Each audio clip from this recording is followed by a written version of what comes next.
you don't keep on doing the same thing. Keep on asking God, oh no, forgive you. No, you just completely quit going to church. Miss Walker, speak on that a little bit. Thank you, ladies. All right. Okay. Okay. Now, repentance, a lot of people, I would say, and we all have been guilty of it at one point or another. I think a lot of times we apologize and we don't repent. We'll say, I'm sorry to God, and Lord, would you forgive me? And of course, he's going to forgive you because he's that kind of God.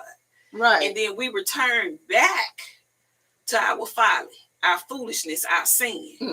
And that's not true repentance. Right. You know, you're apologizing, but you don't really mean to change the way you think and change the way you behave. And so we have to work on that, because I know he is slow to anger. I know he's very slow to anger, and he's full of grace and he's full of mercy. But I truly believe that we can frustrate his grace. And, you know, and there's many instances of that in the Bible where the people of Israel frustrated his grace, and they had to suffer consequences because of it. Right. And sometimes we're looking for excuses. We kind of want to go, and then we don't want to go. We kind of like what we're doing. We'll put up an excuse. Right. Yes, ma'am. We will. Because we like what we're doing. Knowing full well that it's destroying us. Oh my goodness. No one is destroying. Knowing that the consequences are going to be aversive. Okay, now you use that word apology. You know, sometimes even in a natural relationship, when a person, you know, does something, but they won't apologize. Sometimes it look like they're too big to humble themselves. And they'd rather go on and on rather than say those words, I'm sorry, or I apologize. Why is that? Because of immaturity. Immaturity, selfishness, and lack of empathy. I have always had a problem with people who cannot apologize and say, I'm sorry, I was wrong. But at the same time, they expect for you to have to deal with them. Right. Or have any interactions with them. Because if you have too much pride to apologize, then you really don't care about anyone else except for yourself. That's true. And how can you really change? I mean, really, really change if you're not sorry for what you have done? You can't change, because you first have to have an understanding that you are wrong. You have to understand it and believe that you are wrong, because that prompts you to apologize. Is there some type of entitlement? You know, I'm entitled to feel the way I'm feeling, or entitled kind of to do what I'm doing, and I really don't have to apologize. Yes, ma'am. It's a sense of entitlement. It's almost, I use this word lightly in this situation. It's almost narcissistic in a sense, you know, because it's saying that I can do whatever I want to do to you, but I expect for you to just move on and get over it. You know, to me, simply saying I'm sorry can be enough to repair the relationship, because if you're saying I'm sorry, that lets me know you are well aware of what you have done. And so the relationship still has a chance to flourish. But if you can't say I'm sorry because you have too much pride, I'm going to have to start setting up safe boundaries to protect myself from you, because you're not capable of repentance.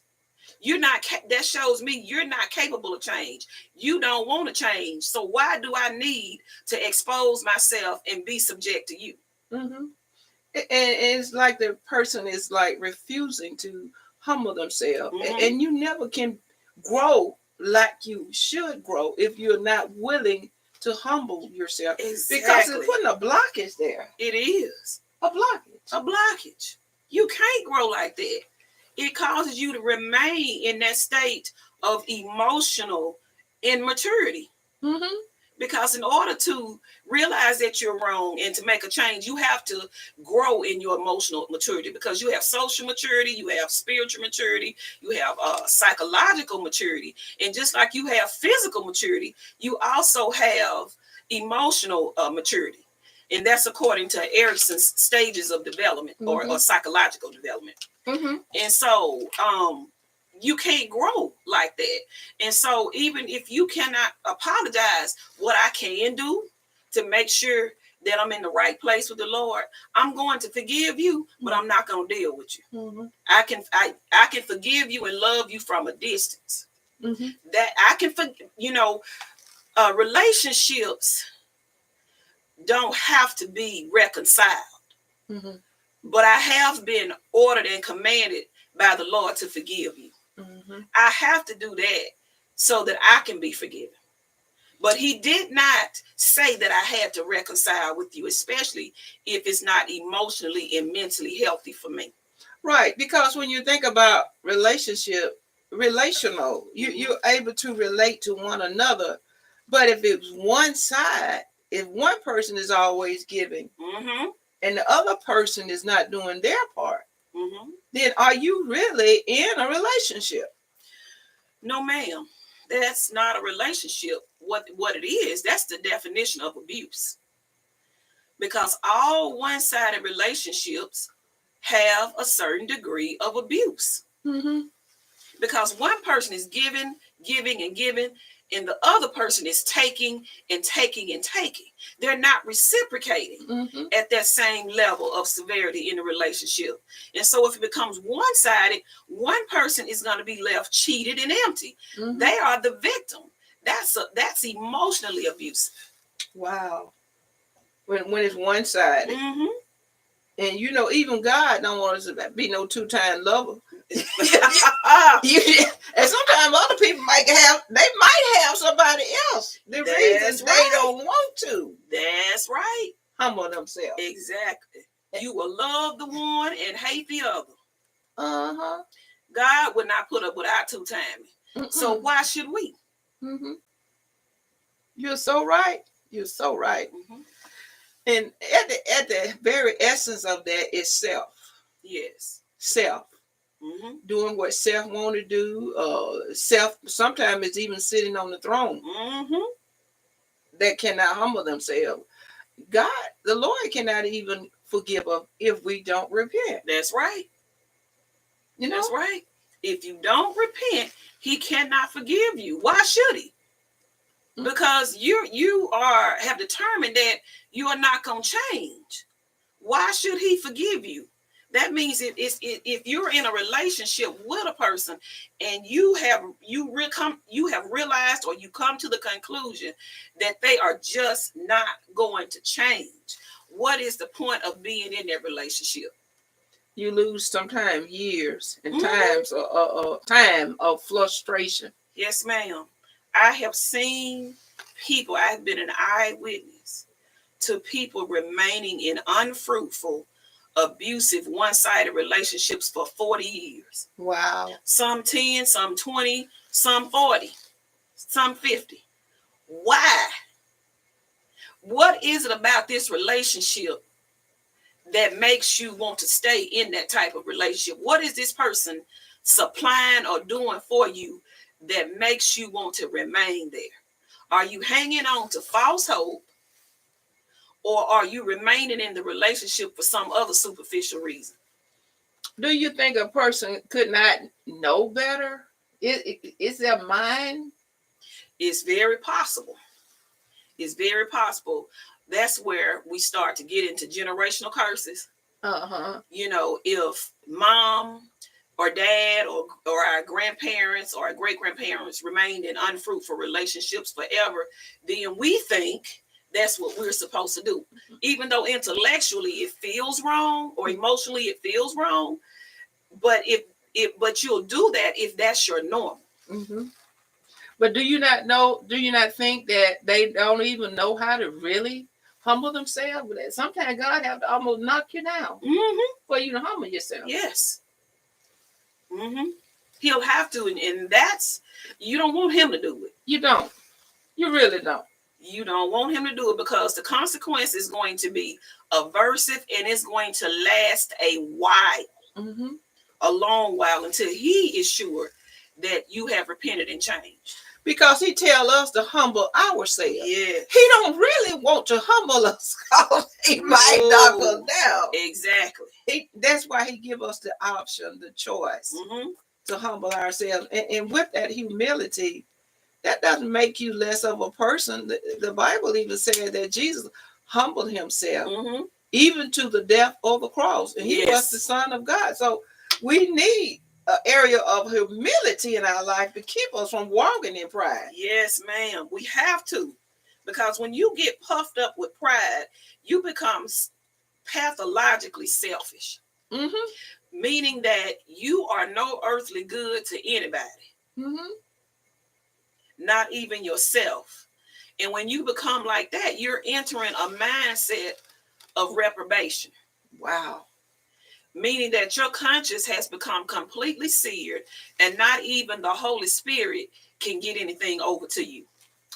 And sometimes we think about the sins of fornication or adultery, but sometimes self is just as bad. Sometimes it is just self. You worshiping self, or worshiping yourself, doing what self want to do. And it's always at somebody else's expense. Or you the problem. you made me do this. Yes, gaslighting. That's what that is. Gaslighting. I wouldn't have said this, or I wouldn't have done this had you not done this, or if you had have done this. And that's the line in most abusive relationships. You made me do this. And if you remain in that kind of relationship and you listen to that lie long enough, somehow the enemy will coerce you into believing. And you'll think all of this abuse that you're taking, you'll think you're the cause of it. Wow. My goodness. So we got to overcome self. Yes. Now, they say you can't even see other thing if you got self just blocking everything. That's right. Yes, ma'am. That's true. Just blocking everything. That's true. Oh, wow. All right. We're going to go back to what we started on last week, and that was anger. Why are we seeing so much anger, or quick temperedness, or I can't take anything, especially among our young people right now? Yes. For one thing, trauma. Our young people have a lot of personal trauma, mental, emotional, sexual trauma, physical trauma. And they usually come from households where that has been going on for a long time. Oh, my God. Between the parents, the grandparents, even the great-grandparents. And then they deal with a lot of cultural traumas on top of their own personal traumas. And the anger is building up because they don't know what to do about it. How do you deal with being born into the world and you don't have a father? A lot of that too. Missing the love of a parent. How does a young man, a young lady grow up without a father, without having that extra parent? And then sometimes both parents are absent because of mental issues, addiction issues, or death. What do you do? I got a Caucasian friend of mine, and she was sharing with me at the age of 4. Yes, ma'am. She witnessed a death. And that just affected her mind basically so many years of her life until she got delivered. She said Jesus did for her in I think maybe 1 hour session what she had been trying to get over all of her life. At the age of 4, witnessing somebody get killed right in front of you, right in front of her. And in that in that hour long session she had with the Lord, he changed her mindset because the spirit of fear had taken over. That's what trauma is. In the spiritual realm, it's caused by the demonic spirit of fear. Mm-hmm. That's why people suffer from post-traumatic stress disorder when they see something traumatic or they experience something traumatic, like witnessing the death of somebody else or experiencing the near death of themselves. Mm-hmm. And it warped her belief system. Mm-hmm. About the world and about people. Trauma causes you to lose trust. You don't know how to form healthy relationships. And being in that mindset from age 4 to an adult, it had to have taken a toll on her, not only psychologically, but physically. Mm-hmm. And in that moment, God changed her belief system. And that's what healed her. So I'm hearing you're saying that many times trauma causes you to isolate yourself, mm-hmm. to try to protect yourself. Yes, ma'am. Wow. Mm-hmm. Because of fear. Mm-hmm. Because when you have trauma and post-traumatic stress disorder, you don't feel like you're in control of anything. You can't trust people. You're afraid to function out in the world because fear is something that might happen to you. So now you're having social issues. Mm-hmm. You're not relatable to people. So it's a lot that goes into that. It's a lot that goes into it. You deal with intrusive symptoms such as flashbacks about the incident, nightmares about the incidents, or you dream other things that have a similar theme to what happened to you. You go through panic attacks where you have impending doom that comes upon you. You have physical symptoms, increased heart rate, breathing issues, because you are afraid that something is going to happen to you and you're going to be seriously injured or you may die at that time. That's fear. Fear is in all of that. Mm-hmm.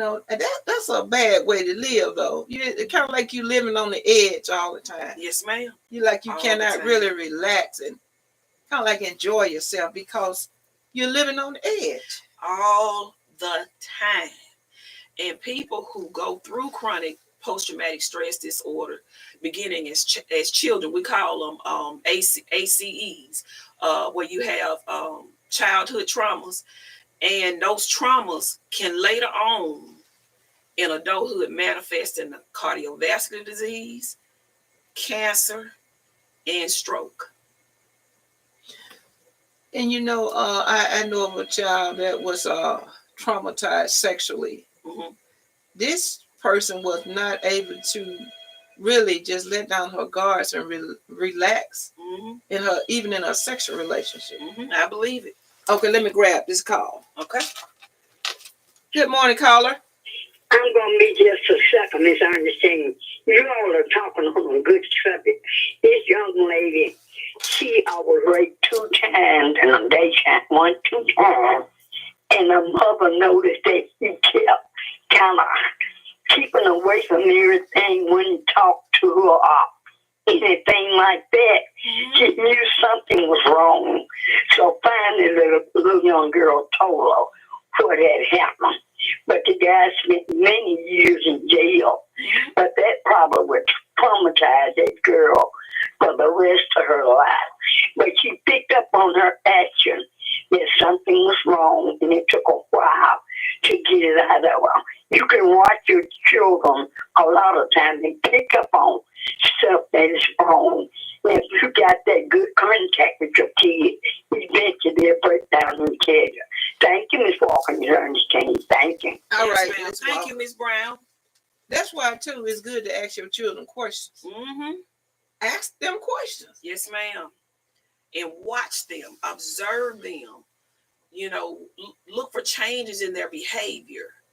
Are they withdrawn? And in very small children who suffer from sexual trauma, they may urinate on themselves or defecate on themselves. They will stop eating. You will see crying, them not wanting to sleep in their own bed, their own room. They may want to start sleeping in your bed. Mm-hmm. It's a lot of changes. Grades may go down in older children, adolescent children. Mm-hmm. Their grades may decrease.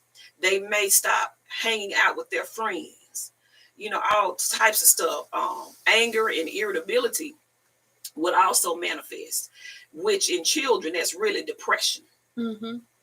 And with the sex trafficking, the way it is, they was talking about a young lady that was missing on the news yesterday. I said, Lord, I hope they haven't kidnapped this child. And I hope the child, return. Yes, but it's happening. That strip, what's that strip that run down through to Louisiana? Is it 90? Is it I-10? I-10. Mm-hmm. There are a lot of sex trafficking. Yes, it is. Go through I-10. They get you on that water. And they said like only 1 to 2% are rescued out of that. Yes, ma'am. Yes, ma'am. That's true. Now that you're talking about trauma. Yes, ma'am. Now that's some real trauma. Yes, it is. And on that strip, I-10 goes all the way from Los Angeles, California, to the Florida Panhandle.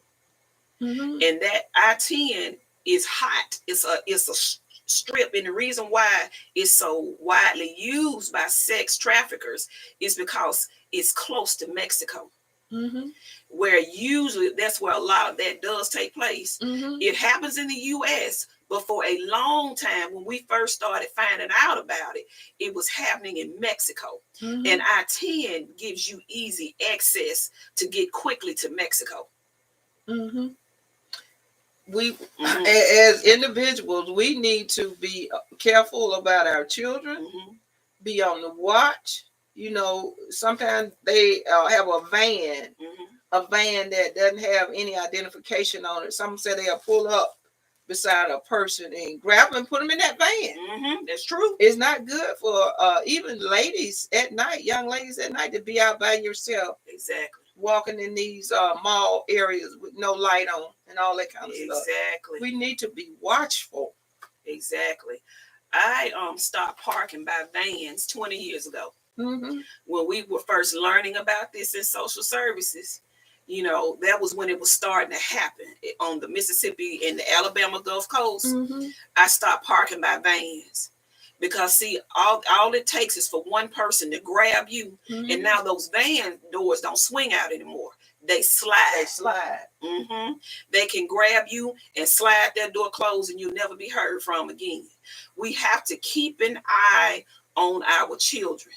Curfew needs to be adhered to. A curfew needs to be, I think it needs to be enforced. Mm-hmm. Because if you are 18 years old or under and you're not working, let's say at a part-time job after school, you need to be in the house no later than 11 o'clock. Mm-hmm. For me, it's 10 o'clock really for me. Mm-hmm. But no later than 11 o'clock. I know Mayor Bobo in West Point has set a curfew that kids 18 and under need to be in the house by 11 o'clock. And parents need to be accountable for their children. Mm-hmm. He's going to really severely enforce it too. And that's what need to be, who need to be held more into accountability is the parents. They had on the news just last week where these parents bought this child this gun, even trained them how to shoot it, and he killed those individuals. Now they're going to jail too. Yep. So parents need to be more accountable. Mm-hmm. Because a child can't do no more than you let him many times. Exactly.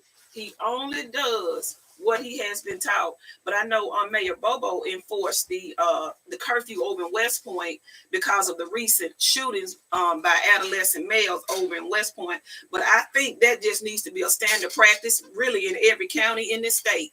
18 years and under or school-age children have no business out of the house past 11 o'clock. I say 12 o'clock on the weekend. Mm-hmm. This child was 14 years old that got killed. Mm-hmm. I think a 13-year-old was killed, and I think a 15-year-old. I think somewhere along in there. But where are they getting all these guns and this mentality to kill one another like that? I have been asking that question for years. How are they getting access? Of course, adults are buying it and selling it to them. Mm-hmm. But see, they need to tighten up or improve the checkout assessments for you being able to purchase firearms. It needs to be made more difficult for you to get a firearm. That is so true. That is so true. A child at that age with a gun. And even parents need to be more responsible, even at home. If you're going to have a gun, have it under lock and key. Don't have it accessible. Exactly. Where the child can get to it. Some children have been killed by those guns. Good morning, caller. Good morning, caller. Okay, maybe they didn't want us. Maybe, I don't know. Okay. Go ahead. But we started out talking about anger. And you said there's a lot of this is dealing with trauma and different things. How can we start getting a handle on this anger that we're seeing more so in the young people? But I've noticed something too also on social media, different platforms. Some of some of the younger people now, they're speaking out about things that they're seeing. They're very smart and intelligent, some of them. And some of the things that they're speaking about out against is, dysfunctional things. I said that some of these young people are very smart. Yes, ma'am. And I think they should speak out because they need to have a voice about what they're going through and what they are dealing with. I have been thinking about ways to do a collective meeting of some type or forum of some type with the young people in our community to just talk to them and give them a chance to ask questions about things that they need help with. If they had an outlet to express their anger in a healthy way or talk about their traumas, we could have counselors and professional licensed counselors on hand to talk with them. Yes. And do breakout groups. That would be breakout groups, I'm sorry. To talk with them about certain things that they deal with. Certain groups to be geared towards certain issues and certain traumas. But the thing is, how do you get them interested? How do you get them comfortable enough to want to come and talk about their issues? I advocate for that on the clinical standpoint where I run groups, but we need something collectively where you may have hundreds and thousands of young people in one place. And I don't know how to safely do that. How would I get that done safely? It would take, others working with you to try to make that happen. Especially parents need to identify to see if their child or their children are dealing with something mentally and that they need help. Yes. Not to be ashamed of that. Sometimes we feel ashamed when it comes to mental things. Yes. But if we're sick physically, we get help. That's right. But shame is attached to that comes from the stigma that comes with mental health and mental illness. That if you go see a therapist or a psychologist or a psychiatrist or a clinical social worker, then you're quote unquote crazy. No, you're not. You're smart. You're smart. What's called insanity for me is if you know you're deteriorating and you don't do anything about it. When there's help out there for you, you don't have to sit and suffer in silence. Okay. You need that third voice. You got the devil talking to you all the time. All the time. You need another voice that's going to speak the right things in your mind. Because the devil will tell you to kill somebody or kill yourself. Exactly. Are you going to let your mind rule you? You shouldn't if you know something is wrong with your thought processes. There's help. You need to have someone that you can go and talk to in confidence, which is why I recommend people seeing licensed clinical therapists. So, because by law, we can't talk about it. We can't share things because we're bound by law to keep it confidential. Yes. So, but there's help out there, a lot of resources, but sometimes we don't adhere to the resources that we have in our communities. That's right. Don't seek for help. You go online sometime and look for help, places you can go and receive help. Or if you have a child that needs some help, take that child to get some help. I agree. Okay, I got 2 callers here. Let me grab the call. Yes, Let me get the first one, then we'll come back to the other one. Good morning, caller. Good morning. How are you two doing? We're doing well. How are you? Hold, wait a minute, okay? Your call came in the same time the other person did. Hold. WTWG. Good morning to you, ladies. Good morning. Good morning. Hold on a minute, okay? Yes, ma'am. Okay. Good morning. Back to you. Good morning. Something that I think is playing more of a role in the behavior we see among young people than we realize, I think, is some of the technology. I've got a 4-year-old grandchild who was given a gift of an iPad, and I began to notice she has addictive behaviors to using that iPad. She's given too much time on it and not enough restraint, and she would get angry when she couldn't get it. I see all kind of unusual behavior. It's like withdrawal symptoms if you take it away and stuff like that. I think not having restraints on some of the technology is something that's playing into the behavior of a lot of our children. Yes. I want to ask Ms. Walker this. Can a child get addicted at an early age to that? Yes, ma'am. I believe that. I believe that because I remember the story about the young boy. I think it was 8 years old. He was in another state.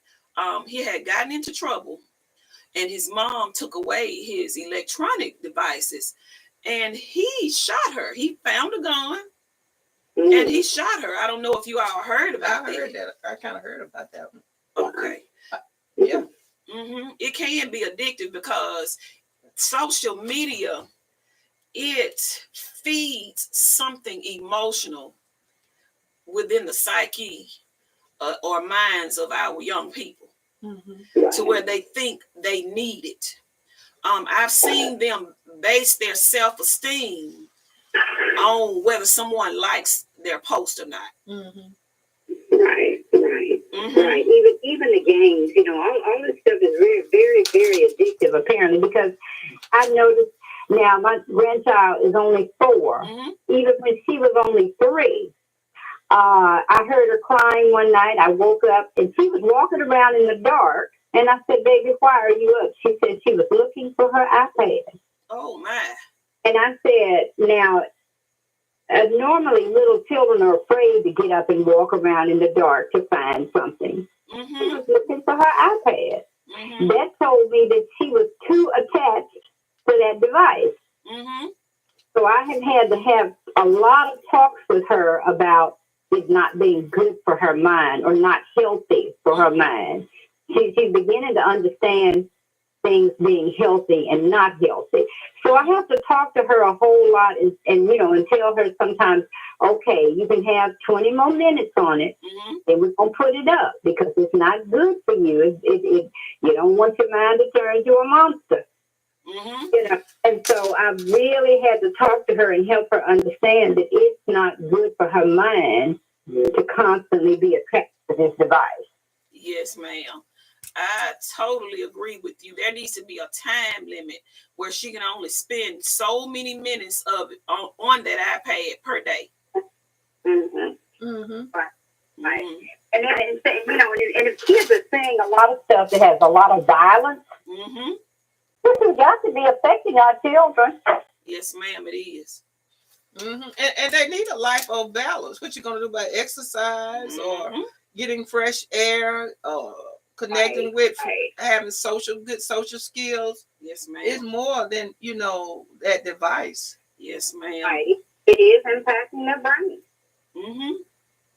It is. I agree with that. I'm glad you mentioned the social skills and physical health because of the advancement of technology, our children are not as healthy as we were. Childhood diabetes is just rampant now.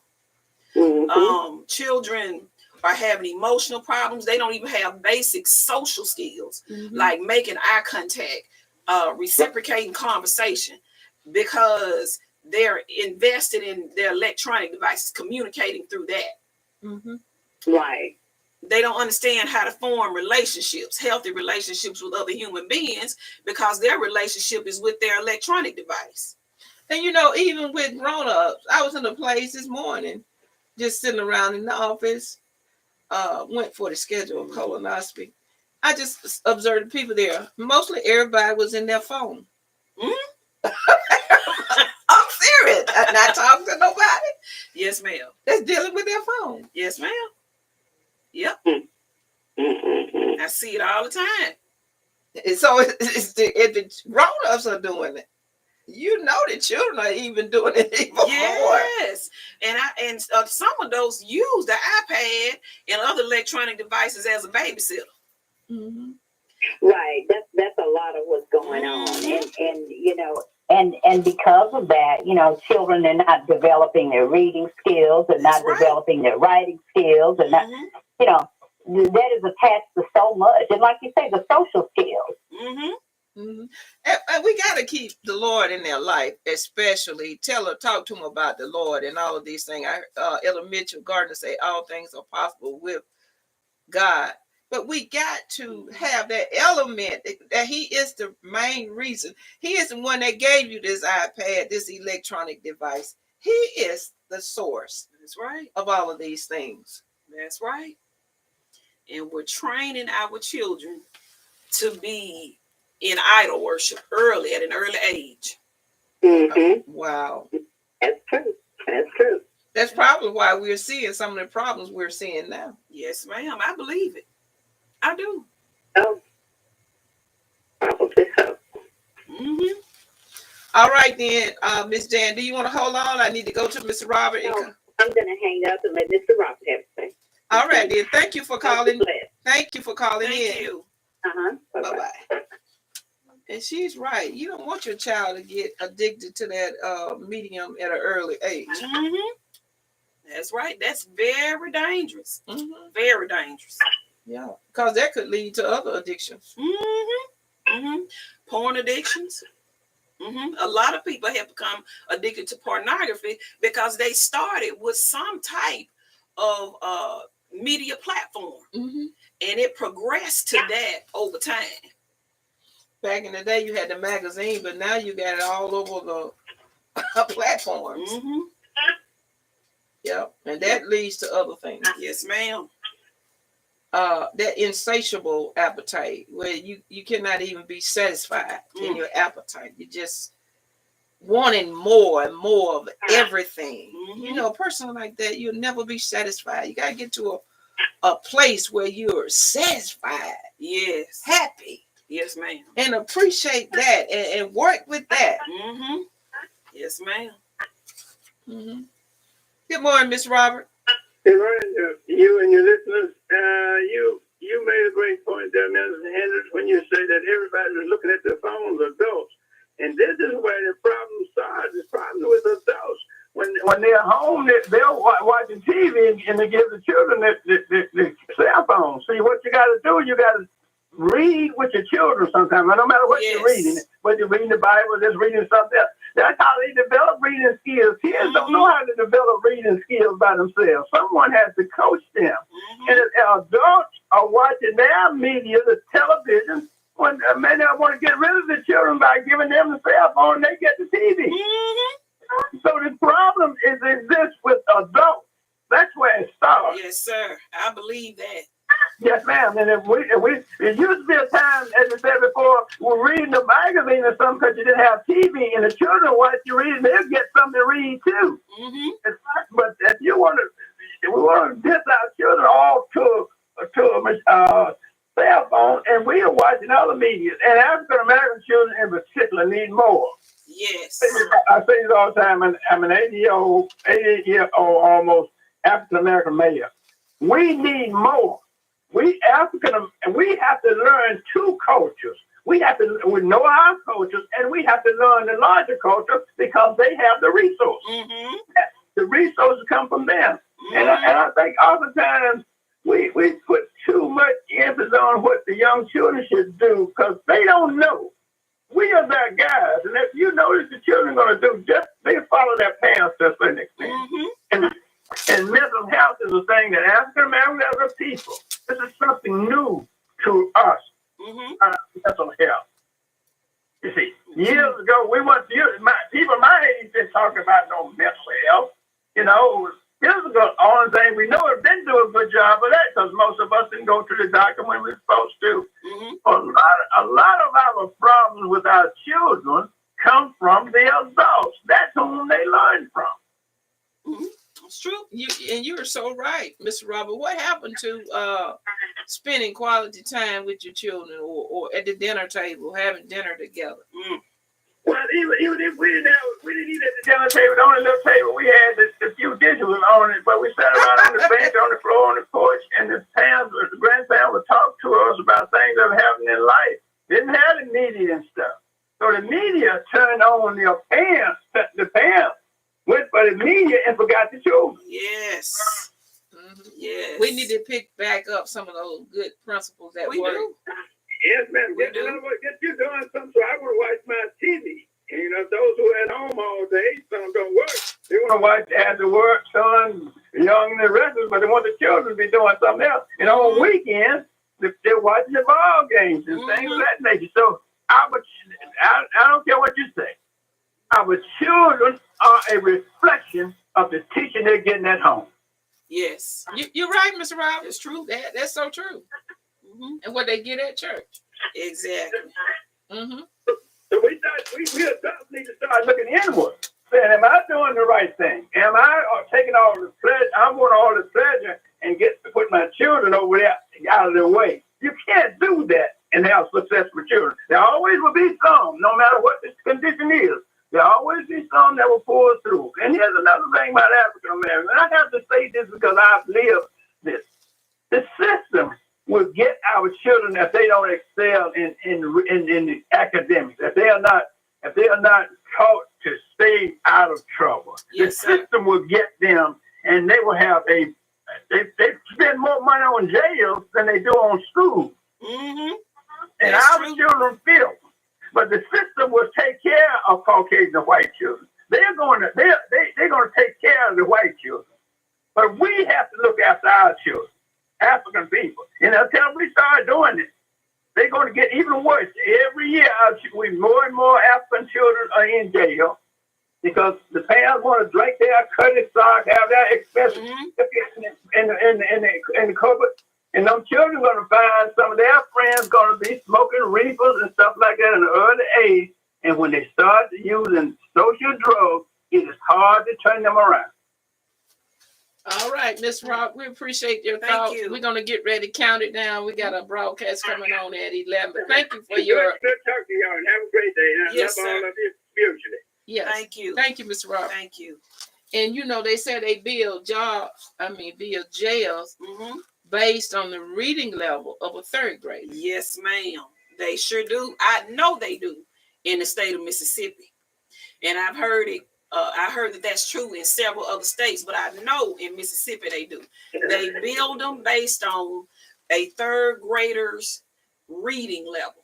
So that lets you know when we don't make sure that our children are filled with the knowledge that they need to have, or we don't put in the time with our children, enslavement is waiting for them, because that's what jail is. They need to stop even calling them correctional facilities, because they don't correct anything.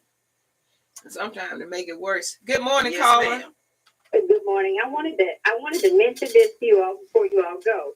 Mark Zuckerberg, who is the founder of Facebook, I have read that he did not watch a lot of TV growing up. He read books. He played board games. He did.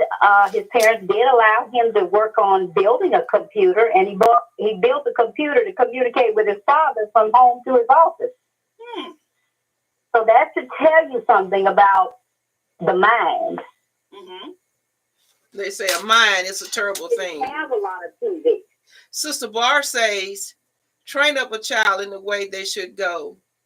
teach them godly ways. Yes. That's the key right there. Mm-hmm. Out of all we said, that the word, it comes right back to what God says. Mm-hmm. That's right. Yes.